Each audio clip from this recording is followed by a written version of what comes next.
pra ele falar de um time que não oscila, que tá muito consistente nessa temporada. Pô, que gancho que você pegou agora, hein?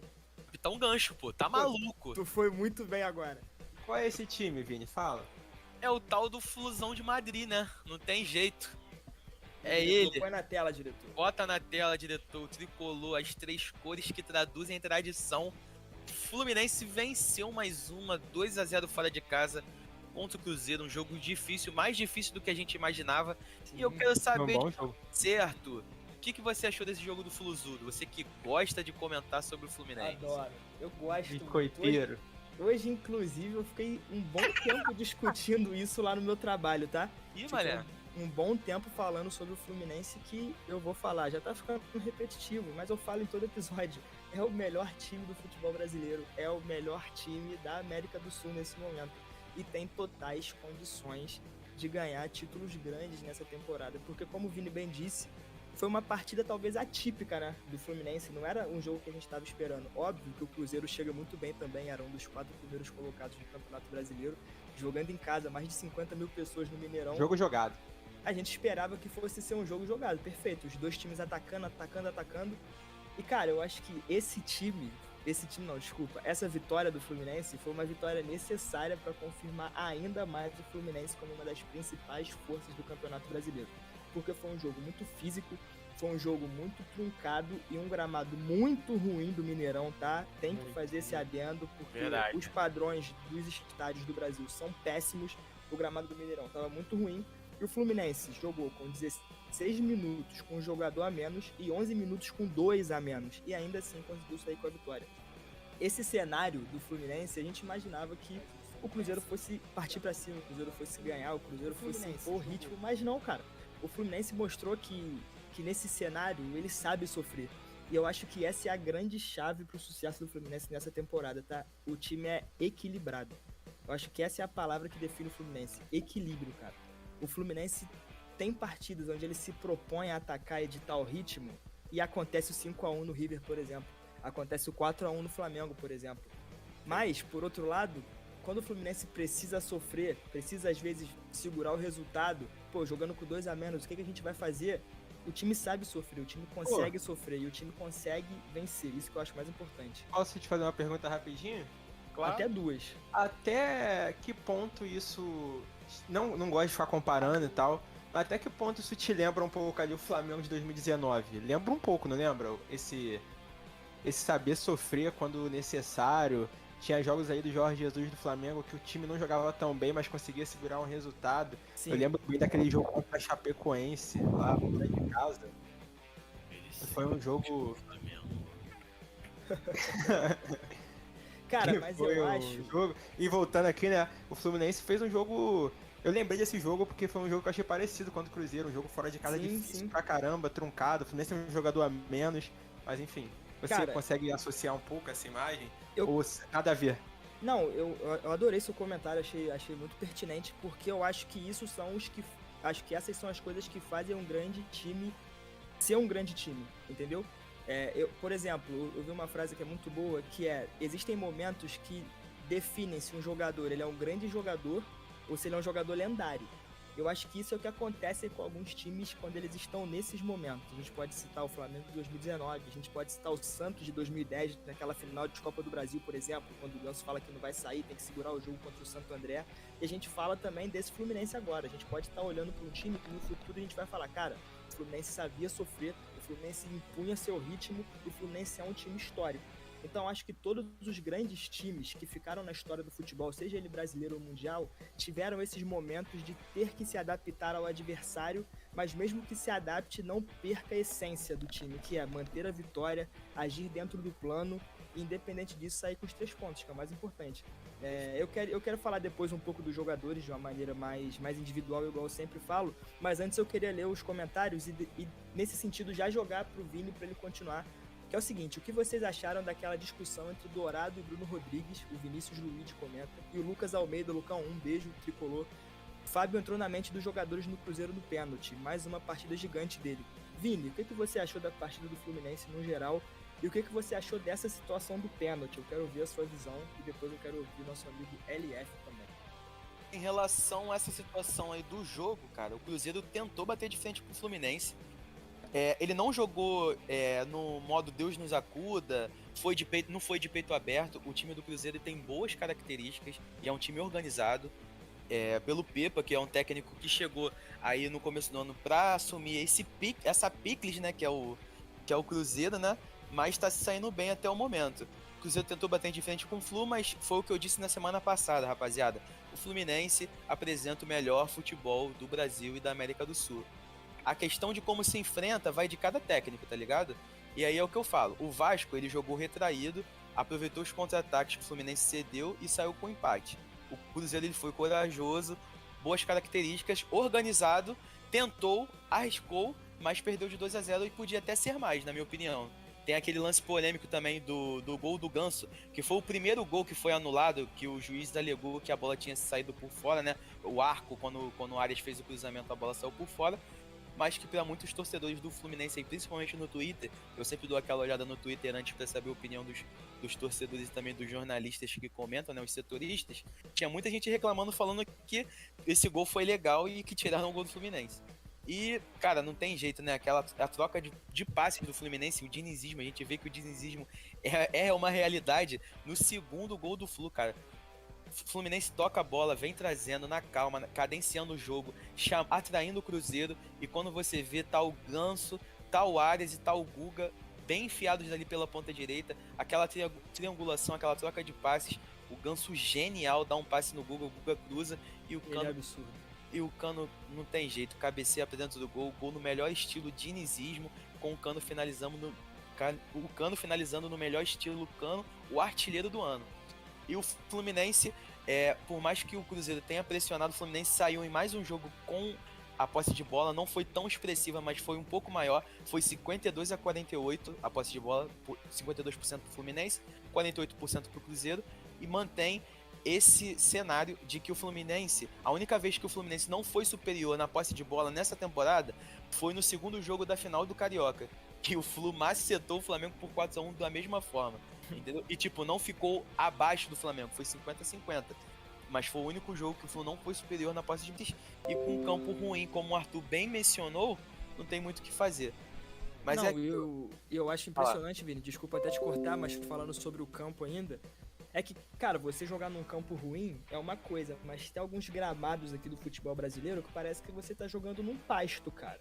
Exato. É horrível, horrível. Eu tava vendo hoje o vídeo do Luiz Felipe Freitas, ele falando um pouco sobre essa partida, e ele mostrou... Rapaziada, o Cabeludo jogou muito bem, né? Chances claras pro Cabuloso, cabuloso, Cruzeirão. Mas quando ele chegou, ele não assustou tanto, tá ligado? Foi alta qualidade técnica do Marcelo, do Arias, do Ganso, do Alexander e do Lima, cara. O meio-campo do Fluminense muito bom, e você sabe que, cara, o Marcelo é um gênio da bola e vem se apresentando ainda mais como um gênio no futebol brasileiro.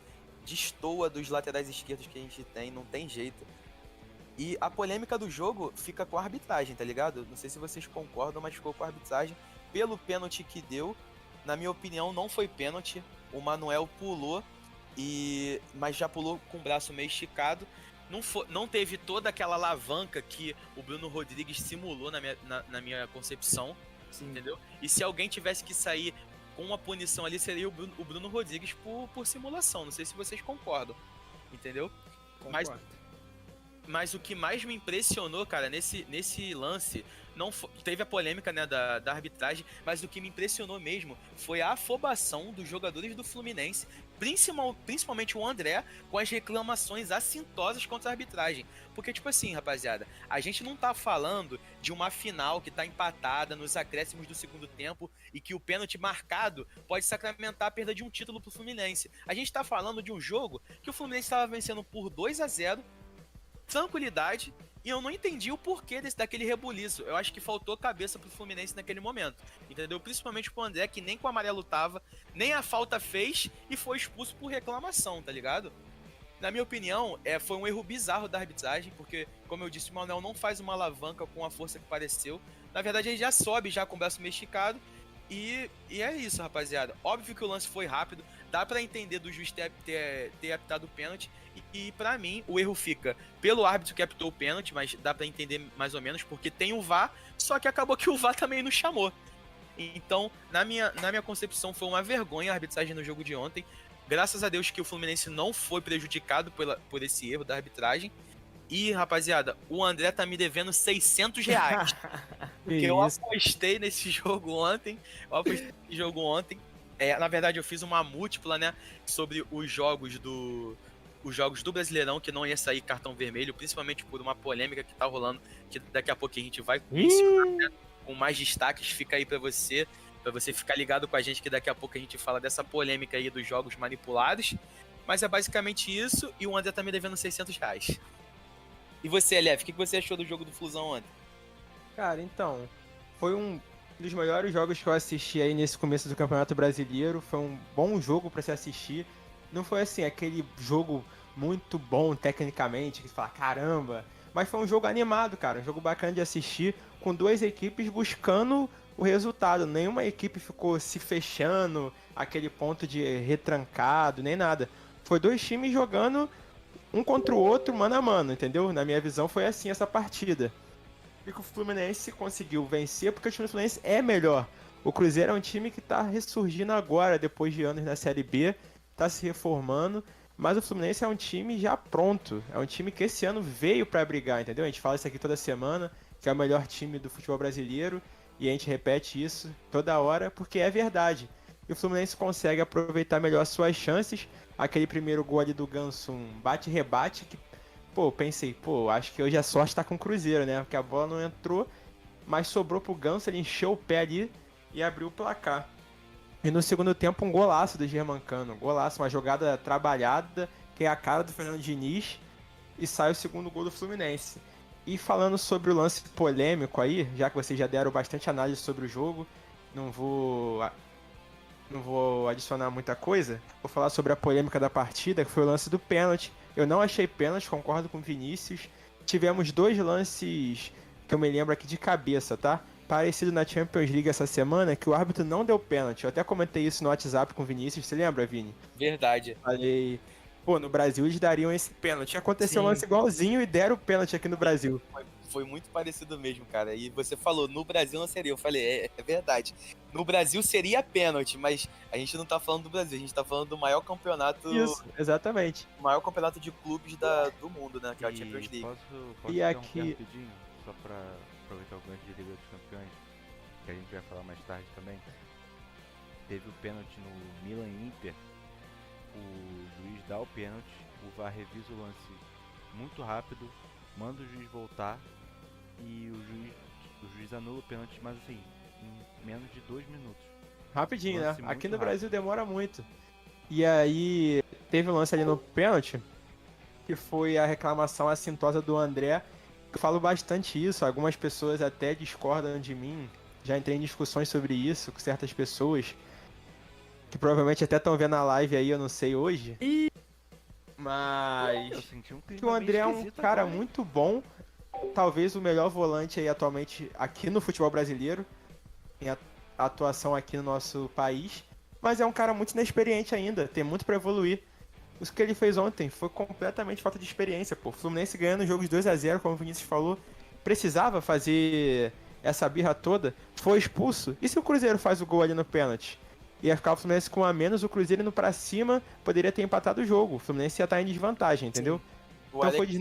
E o Alexander saiu machucado. Saiu machucado, exato. Feito, entendeu? Podia ter se colocado numa sinuca de bica. Exatamente. Eita! Não, de bica, eu falei bica. Ah, tá. Que isso? Cara, hoje o LF, ele acordou e escolheu a violência, pô. Que isso, cara? Eu queria voltar também sobre a outra polêmica que o Arthur levantou essa bola aí, sobre o lance do pênalti do Henrique Dourado e o Bruno Rodrigues, que aquilo ali foi um papelão, né, galera? Aquilo ali, eu achei ridículo aquilo ali. Beleza, que o Henrique Dourado talvez aí, posso estar falando, na minha opinião, é um dos melhores batedores de pênalti no mundo. Alguém discorda? Pô, não, discordo não, mano. Concordo contigo. E quando você tem esse cara em campo, ele é reserva no Cruzeiro. Mas quando você tem esse cara em campo, ele tem que ser o batedor de pênalti. Não importa se ele chegou agora no time, porque o Bruno Rodrigues é o destaque ali do campeonato estadual e da Série B do ano passado, não sei o que lá, que é o batedor oficial. Irmão, você tem talvez o melhor batedor de pênalti no seu time. Por que você vai discordar dele bater? Certo? Pra mim, o técnico tinha que ter visto isso também e gritar, ô irmão, é o Dourado que vai bater, pô. Ele é o nosso melhor batedor e ponto. Entendeu? Entendo o seu ponto, cara, mas Mas, beleza, pode falar. eu vou contra um pouco, porque o Bruno Rodrigues, ele tá no Cruzeiro desde o ano passado, e no ano passado ele era o batedor oficial. A gente sabe que o Henrique Dourado é um ótimo batedor, um dos melhores no Brasil, quiçá no mundo. Só que, cara, se você chega num time que já tem um batedor oficial, é ele ponto. Se tiver 3 pênaltis no jogo, ele vai ser o batedor e ponto. Isso aí é decidido antes dos jogos. Você sabe quem bate o escanteio pelo lado direito, você sabe quem bate o escanteio pelo lado esquerdo, você sabe quem cobra as faltas, você sabe. As faltas têm até um pouco mais de democracia, né? Porque às vezes tá pelo lado direito e quem prefere bater um canhoto, tá pelo lado esquerdo e quem prefere bater um destro, né? Tem um pouco de democracia ali, mas agora em relação a pênalti e tal, isso aí já é certo, isso aí é treinado, isso aí quem escolhe é o treinador antes dos jogos, isso aí já é imposto. Então eu acho que assim, o Henrique Dourado ter metido a mão na bola mesmo depois do Bruno Rodrigues perder o pênalti, ele não tem que meter a mão na bola, porque quem Não, sim, eu não vou... Deixa eu terminar o meu raciocínio. Eu não ia falar que o Henrique Dourado tá certo, calma. Não, eu tô sei dizendo que... Você não deu razão pra ele. Que olha só, o treinador do Cruzeiro, se eu sou o treinador do Cruzeiro, tá? Pô, eu tenho o melhor batedor de pênalti do país no meu elenco, beleza. Se esse cara, ele é reserva, o Bruno Rodrigues é o titular do Cruzeiro, enfim. Mas eu defini isso antes. Pessoal, olha só, vem aqui Bruno Rodrigues, Henrique Dourado, os capitães. Vamos definir aqui, isso no treinamento, tá? Eu tô falando horas antes do jogo. Perfeito. Bruno Rodrigues, você bate o pênalti. Mas enquanto o Dourado estiver em campo, ele vai entrar aqui no segundo tempo e tal, não é titular ainda. Quando ele entrar, se tiver um pênalti, ele bate, tá entendido? Então, eu percebi ali que o técnico do Cruzeiro não se meteu na parada. Então, eu não sei se ele não quis se meter pra não ficar mal com ninguém, ou então eles já tinham definido que independente de Dourado ou não em campo, era o Bruno Rodrigues. Aparentemente, eu acho que isso ficou mais claro nesse ponto. E quando ele perde o primeiro pênalti, que já tinha tido ali a tretinha com o Dourado, e o Fábio se adianta, e isso já tira um pouco a concentração do jogador. A partir do momento que o juiz manda voltar, o Dourado fazer aquilo, ele mesmo decretou a perda do pênalti pro Bruno Rodrigues. Não foi o Fábio que tirou a concentração, ou não sei o que. O Dourado entrou na mente do cara, que o cara ficou naquela. Pô, o cara tá duvidando de mim, pô. Quer tomar a bola de mim? Foi feia a discussão, pensei até que saiu uma porrada ali entre eles. Ele até chorou depois, não chorou? Parecia que eles iam cair na porrada, pô. Cara, eu acho... da discussão. E aí ele isola o pênalti, bate pra fora, porque ele sentiu, pô. Ele sentiu. Vou falar a minha opinião aqui, tá? Eu concordo em partes com vocês dois. Eu acho que, a partir do momento que você tem um Henrique Dourado no seu elenco, pô, se tem pênalti e o cara tá em campo, beleza. Eu daria pênalti pra ele. Falar, pô, Henrique Dourado, tu é um dos melhores do mundo, pode bater. Eu acho que isso tem que ser discutido internamente, igual a LF falou. Só que, desculpa, cara. O Henrique Dourado não pode ter a atitude que ele teve, pô. Se ele quisesse chegar e falar assim, pô, Bruno, deixa eu bater o pênalti, mano. Eu sou pica batendo pênalti. Posso bater? Aí o Bruno vira e fala assim, pô, Henrique, não bate não. Mas, caraca, ele chegou tirando a bola da mão do cara e já se exaltando, e já gritando, e já criou aquele burburinho. Pô, como que o cara faz isso? Porque, desculpa, o Henrique Dourado é o Cristiano Ronaldo agora batendo pênalti? Exato. Ele já decidiu o final de Champions batendo pênalti?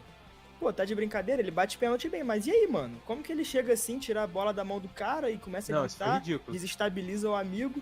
Pô, isso aí eu achei muito feio, E tipo, mas eu acho que isso tem que ser decidido internamente. Além de tudo, rapaziada, cara, a gente, tipo assim, eu entendo assim, se a gente tá num time, eu, Arthur e LF, nós três batemos pênalti. Caramba, se o batedor principal é o Arthur perdeu, mano, deixa ele bater de novo se isso foi escolhido antes, né, do jogo, porque, irmão, o que importa não sou eu fazer gol não, o que importa é nosso time vencer. Perfeito. E acabou, pô. Entendeu? A gente tá correndo ali pelo mesmo ideal, pela mesma camisa, todo mundo correndo junto. Então, tipo assim, cara, ficou horrível. E na minha opinião, o Cruzeiro, obviamente que não foi somente isso, mas um dos motivos pro Cruzeiro não ter conseguido se empolgar, né, depois do pênalti sofrido, e também depois do pênalti perdido, de amassar ainda mais o Fluminense, foi por conta dessa discussão, meio que ficou de conversa, Concordo. e sobre o que o Arthur falou, cara, tem que se organizar isso e tal antes do jogo. Cara, com certeza isso é organizado. Com certeza o Henrique Dourado sabe que quem é o batedor é o Sim. Bruno e acabou. Entendeu? E foi o que o Arthur falou. O Henrique Dourado não é o Cristiano Ronaldo e também o Henrique Dourado não é mais nenhuma criança, rapaziada. O Henrique Dourado tem 33 anos de idade. Perfeito. Entendeu? E mudando um pouco, né? Tirando um pouco dessa polêmica, na minha opinião, o Henrique Dourado tá errado e ponto final, acabou. Não é à toa Não, que e rapidinho, Vini, antes Pode de. falar. O primeiro pênalti perdido pelo Bruno Rodrigues não foi um pênalti perdido assim, não bateu tão bem, mas foi porque a Fábio se adiantou e ganhou vantagem sobre isso. Tanto é que a cobrança volta, Não, sabe? foi porque invadiram a grande área, pô. Invadiram? Invadiram a grande área. Pois aí, Mas o Fábio adiantou também. Foi mais mérito do Fábio, né? Porque se Realmente é adiantado. se invade a grande área e tudo mais, mesmo assim o Bruno Rodrigues faz o gol, acabou, é gol, segue o lance e acabou. Gol é gol. Entendeu? E é aquilo, rapaziada. O que eu ia falar, tirando um pouco do Henrique Dourado, né? A gente sabe que o Henrique Dourado tá errado, a gente entrou nesse consenso aí que ele errou, realmente. Mas, pô, o Bruno Rodrigues chegar a chorar, rapaziada. Pô, pelo amor de Deus, faltou psicológico pra ele aí. Porque, pô, pensando agora em colocar ele no lugar do Pedro Raul no Vasco nos dias de hoje, que vem sendo um centroavante criticado. E não aguenta. Ele não aguenta pressão, não, tá ligado? Chegou a chorar a ponto do Nino chegar e consolá-lo, filho. Abraçou, botou ele no ombro. Então, pô, pelo amor de Deus, né, rapaziada? A gente tem que se organizar. E com certeza o Pepa deu uma chamada firme no Henrique Dourado. Espero. É o mínimo. Tá ligado? Eu acho que é o mínimo isso acontecer, eu acho que isso aconteceu. Cara, Português. Mas só pra terminar o meu comentário, que eu tinha falado que queria falar de 3 jogadores individualmente do Fluminense, e antes só falar que Flávio Lira chegou Flusão campeão, Fábio melhor goleiro do Brasil, colaborando muito com a opinião do Lucas ali em cima. Um abraço, Cara, Fábio. eu queria falar de 3 jogadores do Fluminense, e um especificamente, que é o Alexander, cara. O Alexander vem fazendo uma baita temporada, a gente já falou dele aqui também. Pô, moleque com 19 anos, uma personalidade absurda no meio campo. Parece que tá jogando, parece que é um veterano, um leão no meio campo do Fluminense. A galera do chat aí pode confirmar isso. E, cara, se realmente for um desfalque a longo prazo pro Fluminense, vai ser uma dor de cabeça. Porque é um jogador que vem fazendo a diferença no meio campo do Flu. Igual eu falei, tem muita personalidade, consegue chegar bem e defende bem e ajuda o time. Mas, pô, uma infelicidade extrema ontem ter se lesionado. Se eu não me engano, foi uma lesão no joelho, né? Alguém pode me confirmar isso depois, mas acho que foi no joelho esquerdo. E lesão no joelho, cara, são muito complicadas. Então a gente torce. Botinha, né, até. Então a gente torce pela recuperação do Alexander. Alexander, que sempre acompanha a live aqui, um abraço. Abraço. Mas, parceiro. Pô, tomara que ele se recupere rápido. Outro jogador que eu queria falar, mas aí eu gosto de falar toda a live dele. Paulo Henrique Ganso, o gênio do o meio último campo, 10 clássico do Brasil, tá? O último 10 romântico do futebol brasileiro. Cara, mais uma vez levitando em campo. O segundo gol do Fluminense passa totalmente pelo Ganso. Tem a assinatura do Paulo Henrique embaixo da jogada. Porque, de novo, ele vem fazendo mais uma temporada espetacular. E como eu falei no programa anterior, no contexto do time do Diniz, com muita liberdade criativa, esse jogo de aproximação, de toques curtos, toques rápidos, um time muito consciente do que cada um faz, o Ganso sobra, ele é gênio. O segundo gol, ele é basicamente uma síntese do que é o Fluminense do Fernando Diniz e como o Ganso vem impactando nesse sistema. O que leva diretamente ao terceiro jogador, que é o Germancano. Dispensa comentários, talvez seja o melhor atacante do Brasil, quiçá das Américas atualmente, em 2023. Esse dado é muito importante a gente levantar.